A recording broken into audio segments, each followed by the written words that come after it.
Hi friends, എജു plus learning ക്ലാസ്സസിൻ്റെ പുതിയൊരു വീഡിയോയിലേക്ക് എല്ലാവർക്കും സ്വാഗതം. ഇന്ന് നമ്മൾ നോക്കാൻ പോകുന്നത് 9ാം ക്ലാസ്സിലെ ജോഗ്രഫിയുടെ ഭാഗമായിട്ടുള്ള രണ്ടാമത്തെ ലെസൺ വിശാല സമതല ഭൂവിൽ, അതിൻ്റെ അവസാന ഭാഗമാണ്. ഇന്ന് നമ്മൾ പഠിക്കാൻ പോകുന്നത് ഉത്തരേന്ത്യൻ സമതലങ്ങളിലെ മണ്ണിനങ്ങളെക്കുറിച്ചും അവിടെയുള്ള ജനങ്ങളുടെ ജീവിതത്തെക്കുറിച്ചുമാണ്. നമുക്ക് ആദ്യം മണ്ണിനത്തെക്കുറിച്ച് നോക്കാം. ഉത്തരേന്ത്യൻ സമതലങ്ങളിൽ വ്യാപകമായി കാണപ്പെടുന്ന മണ്ണാണ് എക്കൽ മണ്ണ്. ധാരാളം നദികൾ ഒഴുകുന്ന പ്രദേശമാണ് ഉത്തരേന്ത്യൻ സമതലം. അതുകൊണ്ട് തന്നെ അവിടെ ഏറ്റവും കൂടുതൽ കാണപ്പെടുന്ന മണ്ണാണ് എക്കൽ മണ്ണ്. ഈ എക്കൽ മണ്ണിൻ്റെ ഒരു പ്രത്യേകത എന്ന് പറയുന്നത് മണൽ മണ്ണ് മുതൽ കളിമണ്ണ് വരെയുള്ള മണ്ണിനങ്ങളുടെ സ്വഭാവങ്ങൾ ഇതിനുണ്ടായിരിക്കും. മണൽ മണ്ണ് മുതൽ കളിമണ്ണ് വരെയുള്ള മണ്ണിനങ്ങളുടെ വ്യത്യസ്ത സ്വഭാവങ്ങൾ പുലർത്തുന്ന മണ്ണാണ് എക്കൽ മണ്ണ്. രാജസ്ഥാനിൽ കുറഞ്ഞ വിസ്തൃതിയിൽ മാത്രമാണ് ഈ മണ്ണ് കാണപ്പെടുന്നത്. രാജസ്ഥാനിൽ കുറഞ്ഞ വിസ്തൃതിയിൽ കാണപ്പെടുന്നു. അതേസമയം ഗുജറാത്തിലാണെങ്കിൽ സമതല പ്രദേശങ്ങളിൽ വ്യാപകമായിട്ട് കാണപ്പെടുന്നുണ്ട്. ഗുജറാത്തിൻ്റെ സമതല പ്രദേശങ്ങളിൽ വ്യാപകമായി കാണപ്പെടുകയും രാജസ്ഥാനിൽ കുറഞ്ഞ വിസ്തൃതിയിൽ മാത്രം കാണപ്പെടുകയും ചെയ്യുന്ന മണ്ണാണ് എക്കൽ മണ്ണ്. ഗംഗാ സമതലത്തിൽ 2 വ്യത്യസ്ത തരം എക്കൽ മണ്ണ് രൂപം കൊള്ളുന്നുണ്ട്. അത് നമ്മൾ നേരത്തെ പഠിച്ചിട്ടുണ്ട്, ഖാദറും ബങ്കറും. ബ്രഹ്മപുത്ര ഗംഗാ സമതലങ്ങളുടെ കീഴ്ഘട്ടത്തിലും അതുപോലെ മധ്യഘട്ടത്തിലും ഈ എക്കൽ മണ്ണ് വളരെ നേർത്തതും കളിമണ്ണ് കലർന്നതുമായിട്ടാണ് കാണപ്പെടുന്നത്. കൃഷിക്ക് ഏറെ അനുയോജ്യമായ മണ്ണാണ് എക്കൽ മണ്ണ്. ഉത്തരേന്ത്യൻ സമതലങ്ങളിൽ കൂടുതലായി കാണപ്പെടുന്നത് എക്കൽ മണ്ണാണ്. മണൽ മണ്ണ് മുതൽ കളിമണ്ണ് വരെയുള്ള മണ്ണിനങ്ങളുടെ വ്യത്യസ്ത സ്വഭാവങ്ങൾ പുലർത്തുന്നതാണ് എക്കൽ മണ്ണെന്ന് പറയുന്നത്. ഇത് രാജസ്ഥാനിലാണെങ്കിൽ വളരെ കുറഞ്ഞ വിസ്തൃതിയിലാണ് കാണപ്പെടുന്നത്. ഗുജറാത്തിൻ്റെ സമതലങ്ങളിൽ വ്യാപകമായി കാണപ്പെടുന്നു. ഗംഗാ സമതലത്തിൽ 2 തരത്തിലുള്ള എക്കൽ മണ്ണ് രൂപം കൊണ്ടിട്ടുണ്ട്. അതിൻ്റെ പേരാണ് ഖാദറും ബങ്കറും. ഖാദർ എന്ന് പറയുന്നത് പുതിയ എക്കൽ മണ്ണാണ്. ബങ്കർ എന്ന് പറയുന്നത് പഴയ എക്കൽ മണ്ണാണ്. ബ്രഹ്മപുത്ര ഗംഗാ സമതലങ്ങളുടെ കീഴ്ഘട്ടത്തിലും മധ്യഘട്ടത്തിലും ഈ മണ്ണ് കൂടുതൽ നേർത്തതും കളിമണ്ണ് കലർന്നതുമായിട്ടാണ് കാണപ്പെടുന്നത്. കൃഷിക്ക് ഏറെ അനുയോജ്യമായ മണ്ണാണ് എക്കൽ മണ്ണ്. ഇനി ഉത്തരേന്ത്യൻ സമതലങ്ങളിൽ കാണപ്പെടുന്ന മറ്റൊരു മണ്ണാണ് ചെമ്മണ്ണ്. ഈ ചെമ്മണ്ണ് കാണപ്പെടുന്നത് മധ്യഗംഗാ സമതലത്തിൻ്റെ തെക്കൻ ഭാഗങ്ങളിലാണ്. മധ്യഗംഗാ സമതലത്തിൻ്റെ തെക്കൻ ഭാഗങ്ങളിലായിട്ടാണ് ചെമ്മണ്ണ് കാണപ്പെടുന്നത്. ചെമ്മണ്ണിന് ചുവപ്പ് നിറം നൽകുന്നത് ഇരുമ്പിൻ്റെ സാന്നിധ്യമാണ്. ഇരുമ്പിൻ്റെ സാന്നിധ്യം മൂലമാണ് ചെമ്മണ്ണിന് ചുവപ്പ് നിറം ലഭിച്ചിട്ടുള്ളത്. അതേസമയം സുന്ദർബൻ ഡെൽറ്റ പ്രദേശങ്ങളിൽ കാണപ്പെടുന്ന മണ്ണ് ലവണ മണ്ണാണ്. മധ്യഗംഗാ സമതലത്തിൻ്റെ തെക്കൻ ഭാഗങ്ങളിലാണ് ചെമ്മണ്ണ് കാണപ്പെടുന്നത്. സുന്ദർബൻ ഡെൽറ്റ പ്രദേശങ്ങളിൽ കാണപ്പെടുന്ന മണ്ണാണ് ലവണ മണ്ണ്. ലവണ മണ്ണിൻ്റെ പ്രത്യേകത, ഈ മണ്ണിൽ ഉപ്പിൻ്റെ അംശം കൂടുതലായിരിക്കും. ഉപ്പിൻ്റെ അംശം കൂടുതലുള്ള മണ്ണാണ് ലവണ മണ്ണ്. ഇത് കാണപ്പെടുന്നത് സുന്ദർബൻ ഡെൽറ്റ പ്രദേശങ്ങളിലാണ്. ഇതിൻ്റെ മറ്റൊരു പ്രത്യേകതയാണ് ഇത് മണലും അതുപോലെ തന്നെ പശ്ചിമ മണ്ണും കൂടി ചേർന്ന മണ്ണാണ്. മണലും പശ്ചിമ മണ്ണും കൂടിക്കലർന്ന മണ്ണാണ് ലവണ മണ്ണ്. ഡെൽറ്റ പ്രദേശങ്ങളിൽ സാധാരണയായി സമുദ്ര ജലക്കയറ്റം അനുഭവപ്പെടാറുണ്ട്. ഈ സമുദ്ര ജലക്കയറ്റം കാരണമാണ് ഇവിടെ ലവണ മണ്ണ് ഉണ്ടാവാൻ കാരണമായിട്ടുള്ളത്. ഡെൽറ്റ പ്രദേശങ്ങളിലെ സമുദ്ര ജലക്കയറ്റം മൂലമാണ് സുന്ദർബൻ ഡെൽറ്റ പ്രദേശങ്ങളിൽ ലവണ മണ്ണ് ഉണ്ടായിട്ടുള്ളത്. ഉത്തരേന്ത്യൻ സമതലങ്ങളിൽ പല സ്ഥലങ്ങളിലും ജലസേചനം വഴി തീവ്ര കൃഷി നടത്താറുണ്ട്. നദികൾ ധാരാളം ഒഴുകുന്നുണ്ടെങ്കിലും പല സ്ഥലങ്ങളിലും ജലസേചനത്തിലൂടെ തീവ്രമായ കൃഷി നടത്താറുണ്ട്. അങ്ങനെയുള്ള സ്ഥലങ്ങളിൽ എക്കൽ മണ്ണിന് ശോഷണം സംഭവിക്കാറുണ്ട്. എക്കൽ മണ്ണിന് ശോഷണം സംഭവിച്ച് ലവണ മണ്ണായിട്ട് മാറിയിട്ടുണ്ട്.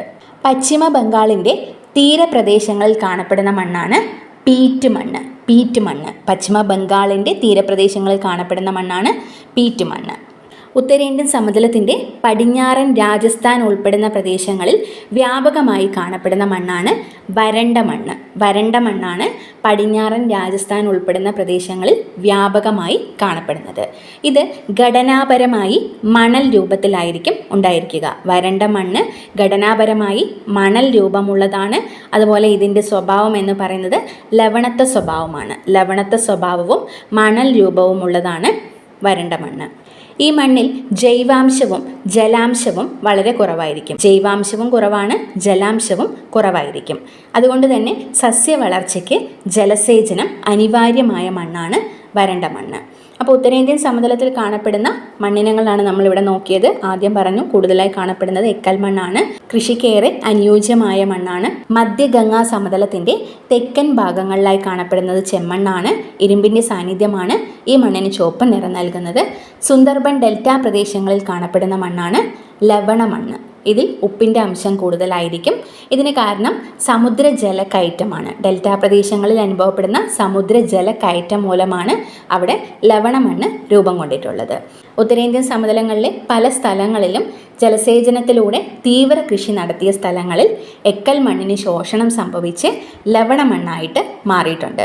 പശ്ചിമ ബംഗാളിൻ്റെ തീരപ്രദേശങ്ങളിൽ കാണപ്പെടുന്നത് പീറ്റ് മണ്ണാണ്. പീറ്റ് മണ്ണ് കാണപ്പെടുന്നത് പശ്ചിമ ബംഗാളിൻ്റെ തീരപ്രദേശങ്ങളിലാണ്. അതുപോലെ പടിഞ്ഞാറൻ രാജസ്ഥാൻ പ്രദേശത്ത് കാണപ്പെടുന്ന മണ്ണാണ് വരണ്ട മണ്ണ്. ഇതിൻ്റെ പ്രത്യേകത ഘടനാപരമായി മണൽ രൂപമായിരിക്കും. ലവണത്വ സ്വഭാവമുള്ളതാണ്.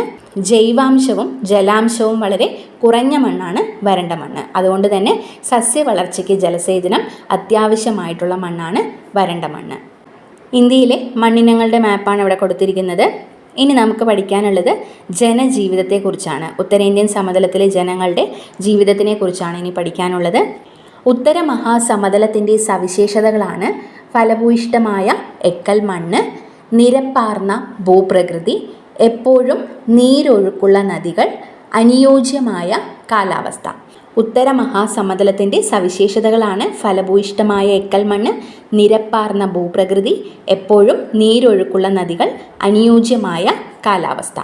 നമ്മുടെ രാജ്യത്തിൻ്റെ മൊത്തം ഭൂവിസ്തൃതിയിൽ 1/4 താഴെയാണ് ഉത്തരേന്ത്യൻ സമതലത്തിൻ്റെ വിസ്തീർണം. നമ്മുടെ രാജ്യത്തെ 4ആയി വിഭജിച്ചു കഴിഞ്ഞാൽ അതിൽ 1 ഭാഗം പോലും ഇല്ല. അതായത് 1 ഭാഗത്തിൽ താഴെയാണ് ഉത്തരേന്ത്യൻ സമതലത്തിൻ്റെ വിസ്തീർണം. പക്ഷേ ഈ ഭാഗത്താണ് ജനങ്ങൾ കൂടുതലും താമസിക്കുന്നത്. ഇന്ത്യയിലെ ജനസംഖ്യയുടെ പകുതിയിലേറെയും താമസിക്കുന്നത് ഈ ഉത്തര മഹാസമതലത്തിലാണ്. അതിന് പ്രധാനപ്പെട്ട കാരണം എന്ന് പറയുന്നത് കൃഷി തന്നെയാണ്. കാർഷിക മേഖലയെ അടിസ്ഥാനമാക്കിയിട്ടുള്ള സമ്പദ് വ്യവസ്ഥയാണ് ഇന്ത്യയിലുള്ളത്. അതിൽ ഏറ്റവും പ്രധാനപ്പെട്ട പങ്ക് വഹിക്കുന്നത് ഈ ഉത്തര മഹാസമതലമാണ്. ഇവിടെ ഉൽപ്പാദിപ്പിക്കുന്ന പ്രധാനപ്പെട്ട വിളകളാണ് ഗോതമ്പ്, നെല്ല്, ചണം, കരിമ്പ് തുടങ്ങിയ വിളകൾ. ഉത്തര മഹാസമതലത്തിൽ പ്രധാനമായും അല്ലെങ്കിൽ വ്യാപകമായി കൃഷി ചെയ്യപ്പെടുന്ന ഇനങ്ങളാണ് ഗോതമ്പ്, നെല്ല്, ചണം, കരിമ്പ്. ജലസേചനത്തിൻ്റെ സഹായത്തോടു കൂടിയിട്ട് ഈ പ്രദേശങ്ങളിൽ അതിവിപുലമായ രീതിയിൽ കൃഷിരീതി നടപ്പിലാക്കുന്നുണ്ട്. അതുകൊണ്ട് തന്നെ ഈ ഒരു മേഖല ഇന്ത്യയുടെ ധാന്യപുര എന്ന പേരിൽ അറിയപ്പെടുന്നുണ്ട്. താർ മരുഭൂമി ഒഴികെയുള്ള സമതലത്തിൻ്റെ മുഴുവൻ ഭാഗങ്ങളിലും റോഡുകളും റെയിൽ പാതകളും അതിവിപുലമായി തന്നെ നടപ്പിലാക്കിയിട്ടുണ്ട്. റോഡുകളുടെയും റെയിൽപാതകളുടെയും അതിവിപുലമായ ശൃംഖല ഈ താർ മരുഭൂമി ഒഴികെയുള്ള സമതലത്തിൻ്റെ ഭാഗങ്ങളിൽ മുഴുവനായിട്ട് നമുക്ക് കാണാനായിട്ട് സാധിക്കും. അതുകൊണ്ട് തന്നെ ഈ മേഖലയിൽ വ്യവസായവൽക്കരണവും നഗരവൽക്കരണവും വികാസം പ്രാപിച്ചിട്ടുണ്ട്. വ്യവസായവൽക്കരണത്തിലേക്കും നഗരവികസനത്തിലേക്കും അല്ലെങ്കിൽ നഗരവൽക്കരണത്തിലേക്കും ഈ പ്രദേശത്തെ നയിക്കുന്നതിന് കാരണമായിട്ടുള്ളത് റോഡുകളുടെയും റെയിൽ പാതകളുടെയും ശൃംഖലകളാണ്. ഉത്തരേന്ത്യൻ സമതലങ്ങളിൽ 3 വ്യത്യസ്ത കാർഷിക കാലങ്ങളിലായിട്ടാണ് കൃഷി നടപ്പിലാക്കുന്നത്. ആ 3 വ്യത്യസ്ത കാർഷിക കാലങ്ങളാണ് ഖാരിഫ്, റാബി, സൈദ്. ഖാരിഫ്, റാബി, സൈദ് എന്നീ 3 വ്യത്യസ്ത കാർഷിക കാലങ്ങളിലൂടെയാണ് ഉത്തരേന്ത്യൻ സമതലത്തിൽ വ്യത്യസ്ത ഇനം വിളകൾ കൃഷി ചെയ്യുന്നത്. തെക്കു പടിഞ്ഞാറൻ മൺസൂൺ കാലത്താണ് ഖാരിഫ് കൃഷി നടപ്പിലാക്കുന്നത്. ശൈത്യകാലത്തിൻ്റെ വരവോടുകൂടി ആരംഭിക്കുന്ന കാർഷിക കാലമാണ് റാബി. റാബി വിളകൾക്ക് ശേഷം ദൈർഘ്യം കുറഞ്ഞ വേനൽക്കാല കാർഷിക കാലം അറിയപ്പെടുന്ന പേരാണ് സൈദ്. ദൈർഘ്യം കുറഞ്ഞ വേനൽക്കാല കാർഷിക കാലമാണ് സൈദ് എന്ന പേരിൽ അറിയപ്പെടുന്നത്. ഖാരിഫ് വിളകൾ കൃഷി ചെയ്യുന്നത് ജൂൺ മുതൽ സെപ്റ്റംബർ വരെയുള്ള കാലത്താണ്. കാർഷിക കാലങ്ങളിൽ ഖാരിഫ് കൃഷി ചെയ്യുന്നത് ജൂൺ മുതൽ സെപ്റ്റംബർ വരെയുള്ള കാലത്താണ്. ഉഷ്ണമേഖലാ വിളകളാണ് ഈ സമയത്ത് കൃഷി ചെയ്യുന്നത്. ഉഷ്ണമേഖലാ വിളകളായിട്ടുള്ള നെല്ല്, പരുത്തി, ചണം, ബജ്ര, തുവര തുടങ്ങിയ വിളകളാണ് ഈ സമയത്ത് കൃഷി ചെയ്യുന്നത്. ഖാരിഫ് വിള കൃഷി ചെയ്യുന്നത് ജൂൺ മുതൽ സെപ്റ്റംബർ വരെയാണ്. ഉഷ്ണമേഖലാ വിളകളാണ് ഈ സമയത്ത് കൃഷി ചെയ്യുന്നത്. ഉഷ്ണമേഖലാ വിളകളായിട്ടുള്ള നെല്ല്, പരുത്തി, ചണം, ബജ്ര, തുവര തുടങ്ങിയ വിളകളാണ് ഖാരിഫ് വിളകൾ എന്ന് അറിയപ്പെടുന്നത്. റാബി വിളയുടെ കാലയളവ് ഒക്ടോബർ മുതൽ മാർച്ച് വരെയാണ്. റാബി വിളയുടെ കാലയളവ് ഒക്ടോബർ മുതൽ മാർച്ച് വരെയാണ്. മിതോഷ്ണ ഉപോഷ്ണ വിളകളാണ് ഈ സമയത്ത് കൃഷി ചെയ്യുന്നത്. മിതോഷ്ണ ഉപോഷ്ണ വിളകളായിട്ടുള്ള ഗോതമ്പ്, പയറുവർഗ്ഗങ്ങൾ, കടുകുവർഗ്ഗങ്ങൾ, ബാർലി തുടങ്ങിയവയാണ് പ്രധാനപ്പെട്ട വിളകൾ. ഗോതമ്പ്, പയറുവർഗ്ഗങ്ങൾ, കടുകുവർഗ്ഗങ്ങൾ, ബാർലി തുടങ്ങിയവയാണ് റാബി വിളകൾക്ക് ഉദാഹരണം. മൂന്നാമത്തെ കാർഷിക കാലമാണ് സൈദ്. ഏപ്രിൽ മുതൽ ജൂൺ വരെയുള്ള കാലയളവിലാണ് സായിദ് കൃഷി നടപ്പിലാക്കുന്നത്. പച്ചക്കറികളും പഴങ്ങളും കാലിത്തീറ്റ എന്നിവയാണ് പ്രധാന വിളകൾ. സായിദ് വിളകളിൽ പ്രധാനപ്പെട്ടതാണ് പച്ചക്കറി, പഴങ്ങൾ, കാലിത്തീറ്റ. ഈ 3 വിളകളെക്കുറിച്ച് നമ്മൾ പറഞ്ഞെങ്കിലും ഇത് മുഴുവനായിട്ടും എല്ലാ സ്ഥലങ്ങളിലും കൃഷി ചെയ്യപ്പെടുന്നില്ല. പ്രാദേശികമായിട്ട് ഈ വിളകളുടെ വിതരണത്തിലും കൃഷിയുടെ രീതിയിലുമെല്ലാം വ്യത്യാസമുണ്ട്. ഉത്തരേന്ത്യൻ സമതലത്തിലെ ഭൂപ്രകൃതിക്ക് ഇന്ത്യയുടെ സംസ്കാരം രൂപപ്പെടുത്തുന്നതിൽ വലിയ പങ്കാണുള്ളത്. നമ്മുടെ രാജ്യത്തിൻ്റെ കാർഷിക സമ്പദ് വ്യവസ്ഥയുടെ നട്ടെല്ലായി നിലകൊള്ളുന്നത് ഉത്തരമഹാസമതലമാണ്. ഭക്ഷ്യസുരക്ഷയ്ക്ക് സഹായിക്കുന്നതും ഈ ഒരു ഭൂപ്രകൃതി വിഭാഗമാണ്. ഇവിടെ ഉണ്ടായിട്ടുള്ള പലതരത്തിലുള്ള വികസനങ്ങളാണ്, അതിലൂടെ രൂപപ്പെട്ടിട്ടുള്ള മിശ്ര ബഹുസ്വര സംസ്കാരമാണ് ഇന്നത്തെ ഇന്ത്യയുടെ ശക്തിയും സൗന്ദര്യവുമായിട്ട് കണക്കാക്കുന്നത്. അപ്പോൾ ഇത്രയും കാര്യങ്ങളാണ് ഈ ലെസണിൽ നമുക്ക് പഠിക്കാനുള്ളത്. ഇതോടുകൂടെ ഈ ചാപ്റ്റർ അവസാനിച്ചു. ഇനി നമുക്ക് അടുത്ത ലെസണാണ് നോക്കാനുള്ളത്. ഈ ഒരു ക്ലാസ് നിങ്ങൾക്ക് യൂസ്ഫുൾ ആയെന്ന് കരുതുന്നു. യൂസ്ഫുൾ ആയെങ്കിൽ മറ്റുള്ളവർക്കൂടെ ഒന്ന് ഷെയർ ചെയ്ത് കൊടുക്കുക. അതോടൊപ്പം വീഡിയോ ലൈക്ക് ചെയ്യാനും ചാനൽ സബ്സ്ക്രൈബ് ചെയ്യാനും മറക്കരുത്. നിങ്ങളുടെ അഭിപ്രായങ്ങൾ കമൻറ്റിലൂടെ അറിയിക്കുക. നമുക്ക് മറ്റൊരു ക്ലാസ്സുമായി കാണാം. Thank you.